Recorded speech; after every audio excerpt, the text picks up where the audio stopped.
जय हिंद साथियों। 26 जनवरी 2023 आप सबको गणतंत्र दिवस की ढेरों शुभकामनाएं।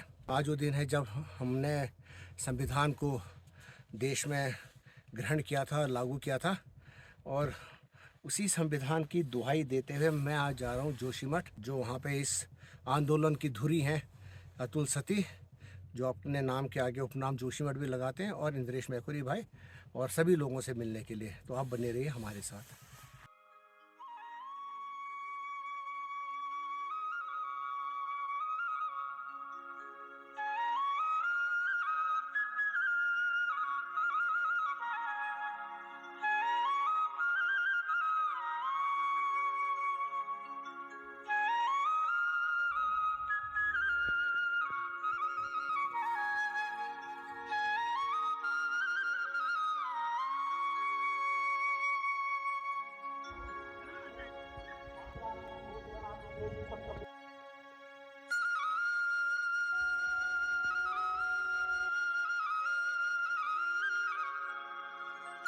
साथियों, अभी हम पहुंच चुके हैं नौटी गांव। सौभाग्य हमारा कि आज इस गांव को भी देखने को मिला, और यहाँ की जो नंदा देवी राजात है उस वर्ल्ड फेमस है। दर्शन करने, और आज बसंत पंचमी का दिन भी है। जो हमारे यहाँ के रीति रिवाज है, देखिए उन्होंने लगा रखा है ये अपना, ये पूड़ी पकौड़ी रखी है, और ये जौ भी लगा रखा है मंदिर के आगे। ये देवताओं को सौंपते हैं हम।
तो साथियों, जैसा मैंने आपको बताया था कि जब मैं कल सुबह चला था तो मैंने कहा 26 जनवरी है, हमने संविधान इसी दिन ग्रहण किया था, और उसी संविधान की लड़ाई लड़ रहे हैं दो आदमी बेसिकली अभी जो यहाँ पे। एक है अतुल सती, सॉरी, और इंद्रेश मैखुरी।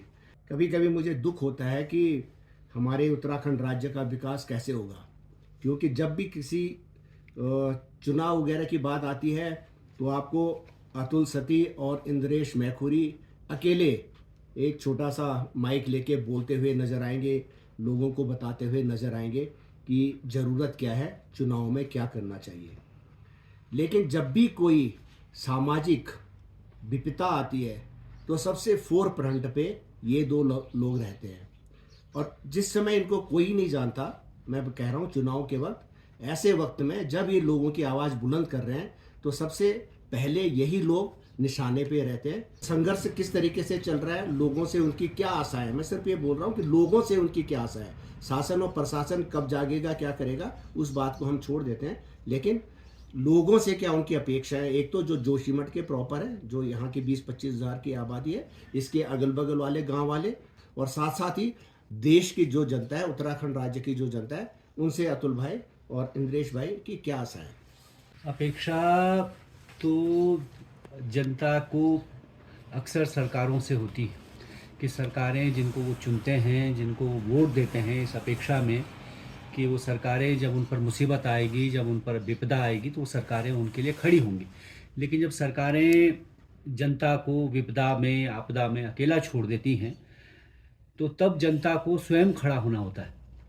और यहाँ भी ये हुआ है कि पिछले 13-14 महीनों में जब सरकार नहीं चेती, नहीं जागी, तो अंत में जनता को सड़क पर उतरना पड़ा। और सड़क पर जनता है। पिछले 1 महीने से लगातार लोग तहसील में धरना दे रहे हैं, लोगों ने चक्का जाम किया, लोगों ने मशाल जुलूस निकाला। इस छोटे से शहर की 2,500 से ज़्यादा जनता सड़क पर आ गई, इसी आशा, इसी उम्मीद में कि तब तो सरकार चेतेगी। लेकिन जो है इतना समय बीतने पर भी जो अपेक्षाएं जनता को थी सरकार से, वो तो अभी तक पूरी नहीं हुई। बल्कि कल ही हम लोग प्रशासन के कुछ पुलिस के अफसरों के साथ बैठे थे आज के आंदोलन के संदर्भ में, क्योंकि आज हमारा बड़ा प्रदर्शन है जोशीमठ में। तो उनकी चिंता केवल जो है सुरक्षा व्यवस्था को लेकर के, कि आंदोलन में कोई गड़बड़ी ना हो, इसको लेकर के थी। जबकि हमने उनके सामने रखा कि ये स्थिति तो इसलिए पैदा हुई कि सरकार की निकम्मेपन के कारण, उनके नकारेपन के कारण।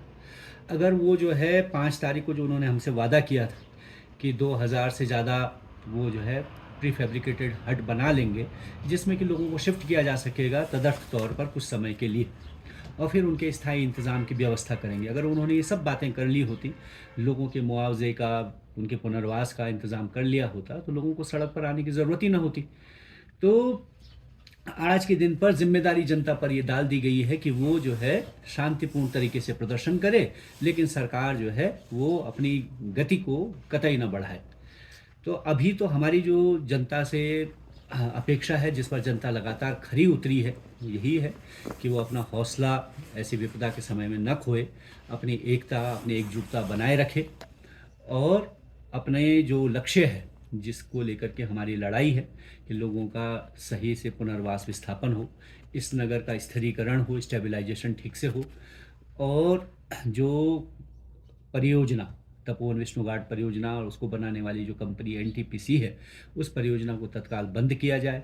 उस कंपनी पर जो है इस बात के लिए कि उसने ऐसे ऐतिहासिक सांस्कृतिक नगर को, जो कि केवल जोशीमठ के लोगों का नहीं बल्कि पूरे दुनिया का एक जो है धरोहर थी, यहाँ लाखों यात्री, लाखों पर्यटक हर साल आते थे।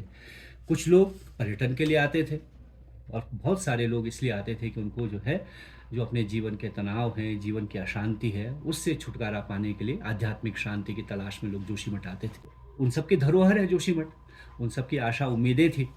तो हमको जनता से यही अपेक्षा है कि वो इन अपने जो स्वर हैं, अपनी जो मांग है, अपनी जो लक्ष्य है, उनकी पूर्ति तक टिकी रहेगी, डिगेगी नहीं अपने लक्ष्य से। और अभी तो जो दिखाई दे रहा है, जिस तरह से लगातार वहाँ धरने पर 250-300 महिलाएं, पुरुष, नौजवान, बुजुर्ग पहुँच रहे हैं, तो उससे लग रहा है कि जनता जो है अपने इस लक्ष्य को पाने में सफल होगी।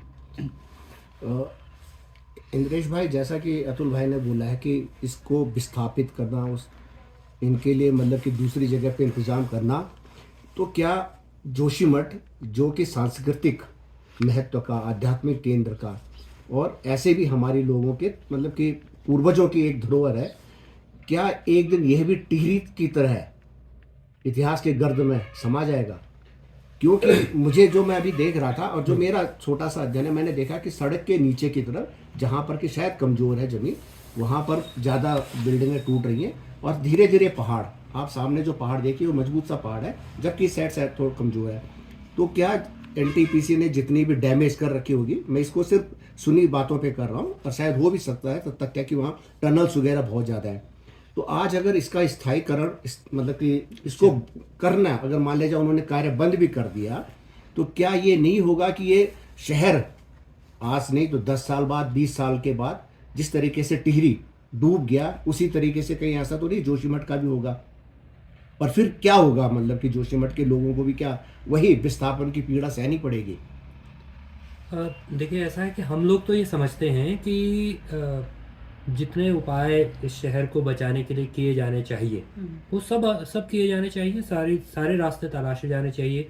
जिसको अतुल भाई कह रहे थे कि स्टेबलाइजेशन के लिए भी जो कुछ किया जा सकता है, यानी कैसे हम इसको जो ज़मीन दरक रही है, इसके स्टेबलाइजेशन के इस प्रदेश के भीतर, इस देश के भीतर या दुनिया में भी कहीं भी कोई ऐसे एग्जाम्पल्स हों, एक ऐसे उदाहरण हों, तो वो सबका उपयोग किया जाना चाहिए, क्योंकि अंततः तो विस्थापन एक बड़ी पीड़ादायक प्रक्रिया है। लोगों को उनकी जड़ों से उखाड़ करके दूसरी जगह एक तरह से रोपने की प्रक्रिया है।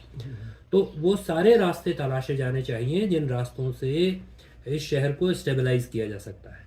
और अभी जो सारी प्रक्रिया है दरअसल, तो उसमें सब कुछ मैंने एक तो अभी भी जो बात हो रही है कि भाई सब कुछ लोगों पर डाल देने की बात, कि लोगों ने बड़ा मकान बनाया, बिल्कुल ड्रेन्स नहीं है यहाँ पे, सीवेज नहीं था, सीवेज ड्रेनेज नहीं है, था। बिल्कुल यही बातें हो रही है। लेकिन अंततः अगर सीवेज नहीं है या ड्रेनेज का प्रॉब्लम है, तो ये क्या सिर्फ लोगों तक है?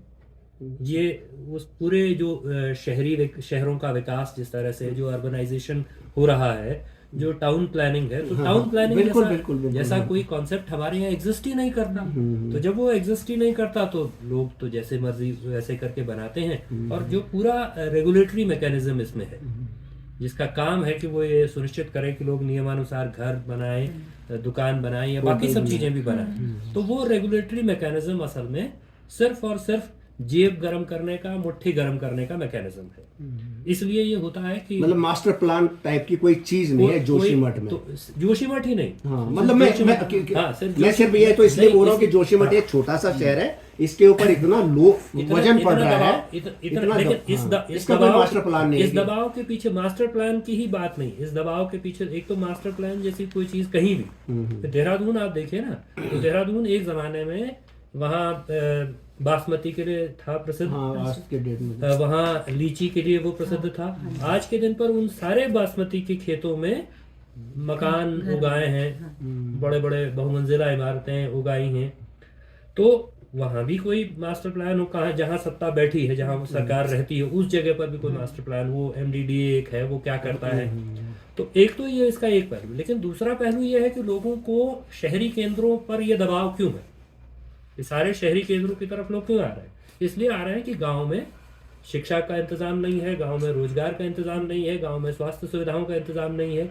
इन शहरी केंद्रों में भी बहुत इंतजाम कोई सरकार की वजह से हो ऐसा नहीं है, जितने भी शहरी केंद्र हैं।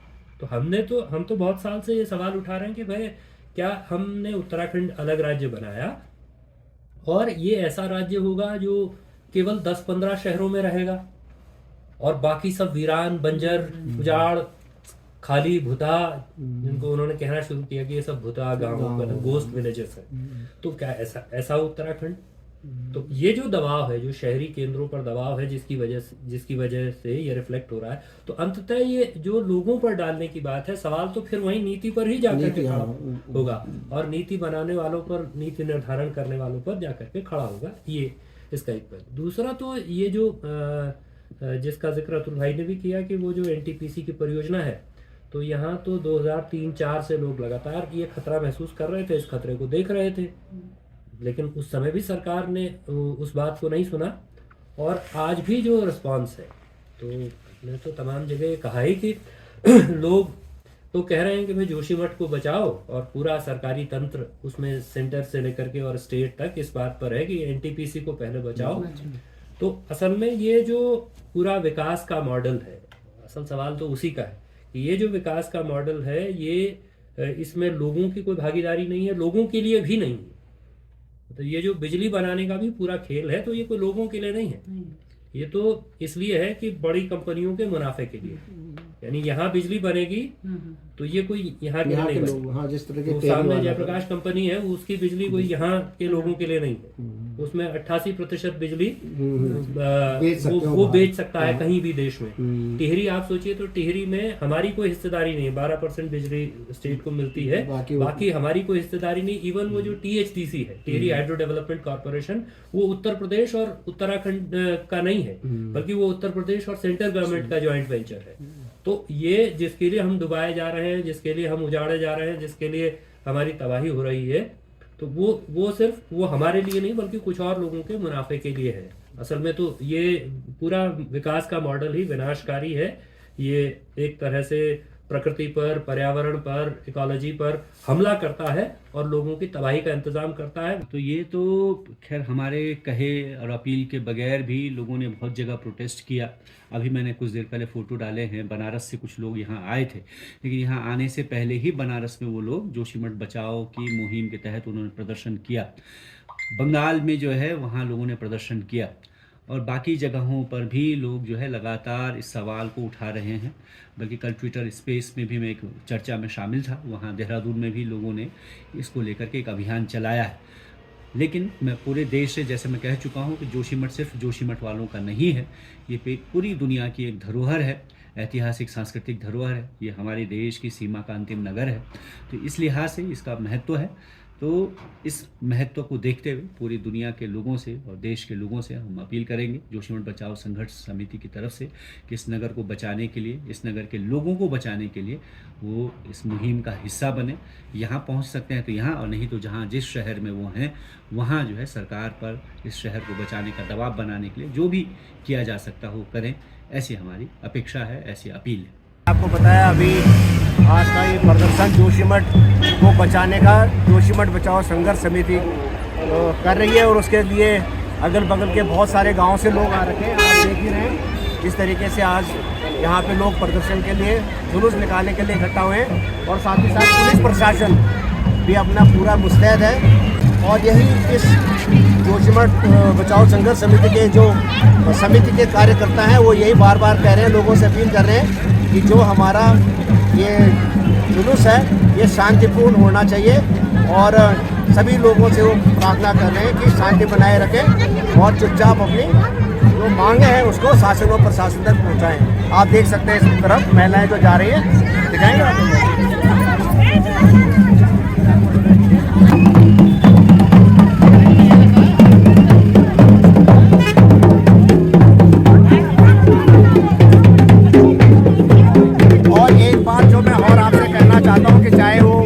उत्तराखंड पुलिस, जिसको कि मित्र पुलिस कहा जाता है, एनटीपीसी, इसमें जो भी लोग हैं अधिकांश लोकली हैं, उत्तराखंड राज्य के ही हैं, तो उनकी भी कुछ ना कुछ भावनाएं यहाँ पे लोगों के साथ जुड़ी होंगी, ऐसे मुझे आशा है, ऐसा मेरा विश्वास है।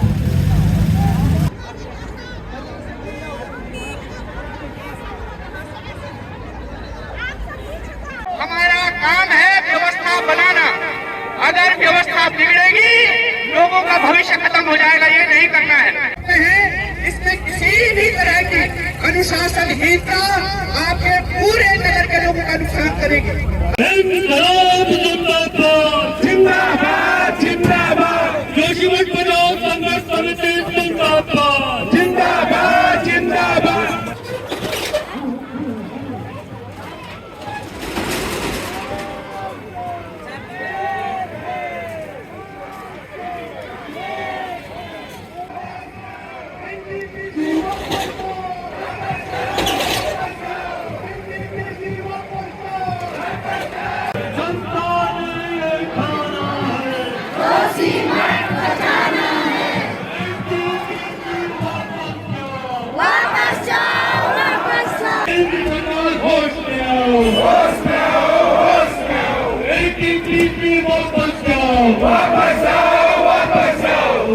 आज की रैली जो है पूरे जोशीमठ ब्लॉक के ग्रामीणों का, ये जोशीमठ की जनता को समर्थन है।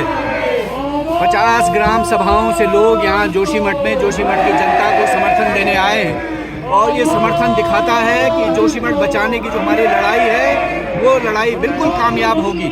और एनटीपीसी की जो परियोजना है जिसको बंद करने का हमारी एक प्रमुख मांग है, उस पर जुर्माना लगाना जो मांग है, लोगों के स्थायी पुनर्वास विस्थापन की जो मांग है, ये सब पूरी होंगी।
आकाश बिल्लू को आज झुंगोर काश बिल्लू छोरी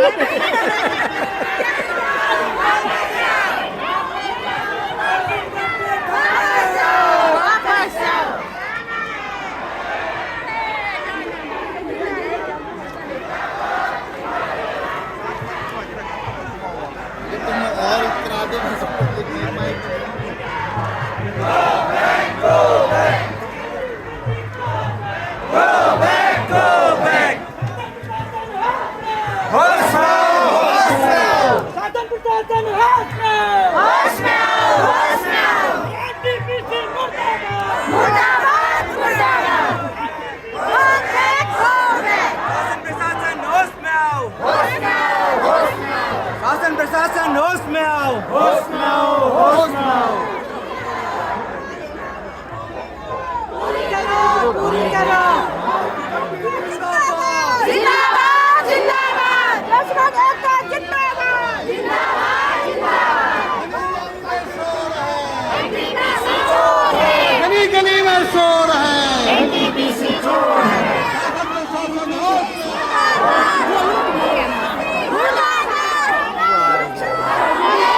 बहुत ज़्यादा भीड़, आज काफ़ी लोग आ रखे हैं।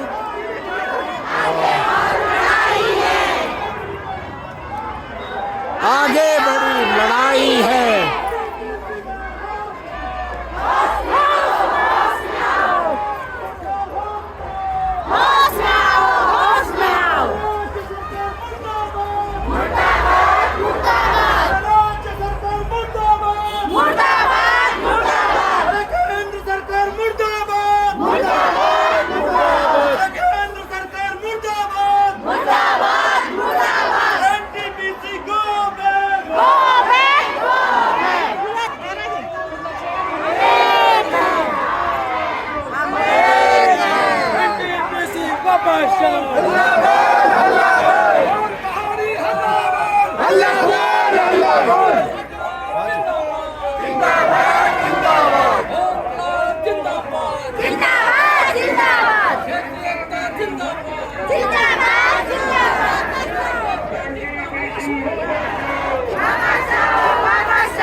सरकार होश में आओ,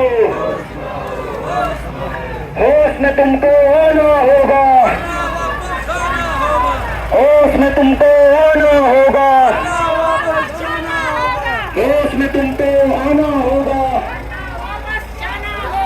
आवाज दो, आवाज दो। प्रदर्शन बहुत ही शांतिपूर्ण, देखिए आप, उन्होंने व्यवस्था बना रखी है। आवाज दो, हमने मन में ठाना है, जोशीमठ बचाना है। हमने मन में ठाना है, जोशीमठ बचाना है। संजय उनियाल कोषाध्यक्ष हैं, जो जोशीमठ बचाओ संघर्ष समिति के। तो बहुत बड़ी हिम्मत है, मातृशक्ति हमारे साथ है। सबसे पहले तो मातृशक्ति का होना ही अपने आप पे एक बड़ी बात है। जिस हिसाब से इस हिमालय को टनलों के द्वारा खोखला किया जा रहा है, उसको बचाने के लिए एकत्रित हुए हैं। आज की ये रैली हमें एक तरह से बोला जाए कि पत्थर का मील साबित होगी। आपको क्या अनुमान था, आशा थी कि देखिए इतनी बड़ी संख्या में आ रखे हैं और काफ़ी दूर दराज के लोग गाँव से आ रखे हैं जो आपके इसमें, तो आपने सोचा था कि मतलब कि इतनी ज़्यादा संख्या में आपको मिलेगा? तहसील में भी एक्चुअली क्या है कि हम लोग बहुत ठंड में रहते हैं, बहुत सी महिलाएं यहाँ दूर दूर रहती हैं, तो हमने हर वार्ड जो 9 वार्ड जोशीमठ के हैं हर वार्ड को एक दिन में बुलाया था। इतनी उम्मीद नहीं थी। सबसे पहले जब हमने मसाल जुलूस निकाला था 4 तारीख को, उस दिन हमने 4 बजे केवल व्हाट्सएप पे डाला था कि मसाल जुलूस के लिए आए हैं। उसमें भी 1,500 से 2,000 लोग 2 घंटे के अंदर इकट्ठा होकर मसाल जुलूस किया था। दूसरे दिन चक्का जाम किया था। आज की रैली सफल होगी, पर इतनी व्यापक सफल होगी, गांव-गांव से लोग हमें इतना समर्थन देने आएंगे, शायद इसकी उम्मीद ना तो प्रशासन को थी, हमें थी, पर इतनी नहीं थी। आज ये उजड़ता हुआ शहर, धंसता हुआ शहर जो अपनी लड़ाई लड़ रहा है, उसमें आज पूरी पैंठा की जनता ने जो हमारा हौसला बढ़ाने के लिए, हमारी ताकत दिखाने के लिए हमारे साथ खड़े हुए हैं। आप सबका हम बहुत बहुत धन्यवाद करते हैं, आभार व्यक्त करते हैं, अभिनंदन करते हैं कि आज आपने अपनी ताकत दिखाई, सरकार को ये चेतावनी दी। अगर ये जनता चाहती, अगर ये पैंठा की जनता चाहती, तो आपका जो एनटीपीसी का दफ्तर है ये जनता के पैरों के तले कुचल करके खत्म हो जाता। हम आज लेकिन हम ये चाहते नहीं है, केवल ये बताना चाहते हैं कि अगर हम चाहें तो हम ऐसा कर सकते थे। हम चाहते तो दफ्तर आने के बाद दिखाई नहीं देता, लेकिन हमने ऐसा इसलिए नहीं किया कि हमारा भटक जाता। आंदोलन में ऐसे तत्व बहुत रहते हैं जो अराजकता बहुत कराते हैं। इसलिए जोशीमठ की जनता एक भाव में है, एक सुख में है, एक गम में है। उनके सामने उनका भविष्य है। लोग के घर गए, मकानों में दरारें आ गई हैं, नीचे जमीन धंस गई है। लोगों के सामने अपने भविष्य का संकट है। कल हमारा क्या होगा, हमारे बच्चों का क्या होगा, हमारा भविष्य क्या होगा, हमारे पास फिर से घर मकान होगा कि नहीं होगा, हमारी जमीन सुरक्षित रहेगी कि नहीं रहेगी। ये ऐतिहासिक नगर, ये सांस्कृतिक नगर, ये सीमा का अंतिम नगर जहाँ हम प्रहरी की तरह खड़े हैं, ये नगर दोबारा रहेगा कि नहीं रहेगा। ये नरसिंह मंदिर, ये दुर्गा मंदिर, ये यहाँ के देवता फिर से सुरक्षित रहेंगे कि नहीं रहेंगे, ये चिंता ज्यादा बड़ी है। इसलिए हमने कहा कि हम केवल अपनी ताकत दिखा रहे हैं, केवल सरकार को ये बताने आए हैं कि अगर हम चाहें तो आप एनटीपीसी को क्या कोई भी पीसी नहीं चला सकते। जनता चाहे, जनता कर सकते, ये कर सकते। इसलिए आज की रैली के माध्यम से हम सरकार को ये कहना चाहते हैं, पहले तो आप इसको बंद कीजिए। आप बंद नहीं करेंगे, ये जनता एक दिन वहां जाकर के बंद करके आ जाएगी। इसलिए हम एनटीपीसी के जो जीएम है, मैनेजर है, कर्मचारी हैं, उनसे भी कहना चाहते हैं अब ये परियोजना यहाँ चलने वाली नहीं है।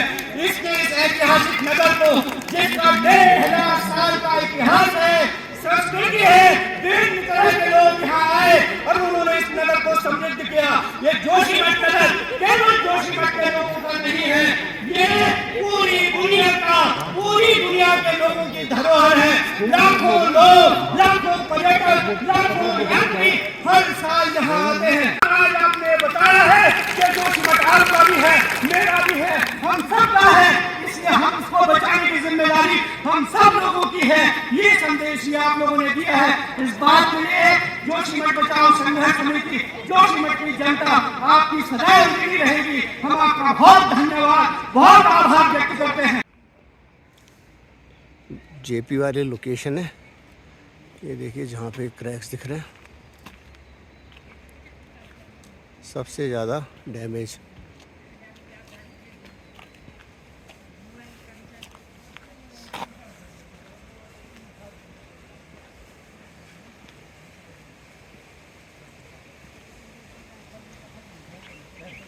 ये दोबारा दीवार बनाई है इन लोगों ने। क्रैक्स देखिए कितने गहरे हैं।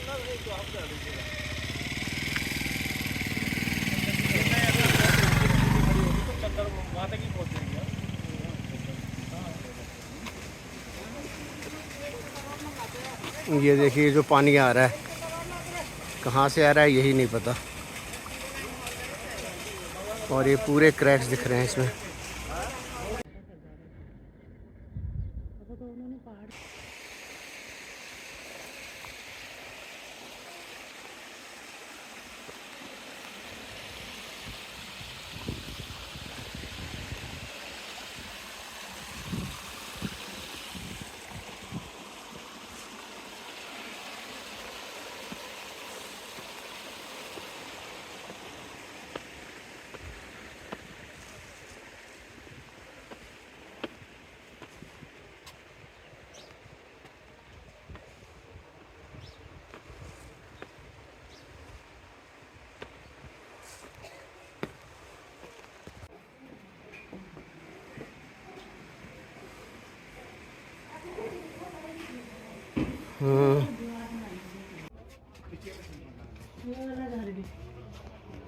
ये वाला सामने वाला भी देखो, क्या डेड निशान लगे, ये ना सब टूटे होता है। हाँ। तो अभी जिस मकान के ऊपर हम खड़े हो रखे हैं ये टूट रखा है और खाली भी करवा दिया है। जी हाँ। प्रकाश जी का मकान है। तो क्या अभी कहाँ रह रहे हैं आप लोग? होटल में?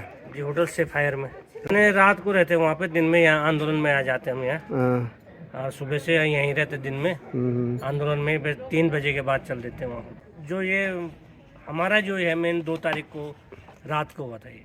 अच्छा। 2 तारीख को, 3 तारीख को हमें पता चला, तो उसमें केवल खाली हल्की सी दरारें थी और आज इतना फट गया वो। जिसमें कि उस रात को जो कह रहे कि ब्लास्टिंग हुई, क्योंकि उसके अंदर तो शायद उस ब्लास्टिंग की वजह से एनटीपीसी की। जी हाँ, वो जो बाईपास टनल बन रही है उसी की वजह से ये सारा कुछ हुआ है। हो सकता है हमारी भी गलतियां हो, जिन्होंने इतने बड़े बड़े बन, लेकिन वो गलती भी सरकार की सरकार बनाने दी है। बनाने दी। चलो हम आशा करते हैं कि आपका जैसा भी मुआवजा हो शीघ्र से शीघ्र मिले। तो जोशीमठ है, ये वार्ड्स में बटा हुआ है। तो ये सामने मलारी इन 5 नंबर वार्ड और उसके नीचे जहाँ पे जेपी, जहाँ पे कि वो पानी वगैरह फूट पड़ा, और वो आपने वीडियो में भी देखा होगा।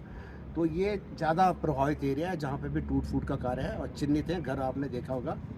आज की रैली में मैंने मतलब लोगों से, महिलाओं से बात की और सभी दुखी थी कि अपना घर छोड़ के वो मतलब कि रात को होटलों में जा रहे हैं और फिर सुबह आके या तो धरने प्रदर्शन में शामिल हो रहे हैं या फिर अपने घरों की देखभाल कर रहे हैं। उसी तरीके से प्रकाश भाई है, उनका भी मैंने देखा, वो भी बड़े दुखी मन से बोल रहे थे कि बता रहे थे मुझे कि उनके पिताजी की दिसंबर में डेथ हुई और बोले थे कि अगर वो जिंदा रहते और घर, जिस घर को उन्होंने बनाया उसकी इस तरीके से टूटी हुई हालत देखते तो कितना दुखी होते। मेरी आप लोगों से विनती है कि जोशीमठ को बचाने के लिए, इस ऐतिहासिक धरोहर को बचाने के लिए जहाँ पर भी आप हों ज़रूर ग्रुपों में जुड़ें। खास करके उत्तराखंड के लोग आगे बढ़ के इसमें एक लीड लें। जोशीमठ के लिए विनती कीजिए, प्रार्थना कीजिए कि इसका जल्द से जल्द कोई अच्छे से अच्छा समाधान हो। धन्यवाद। जय हिंद, जय उत्तराखंड।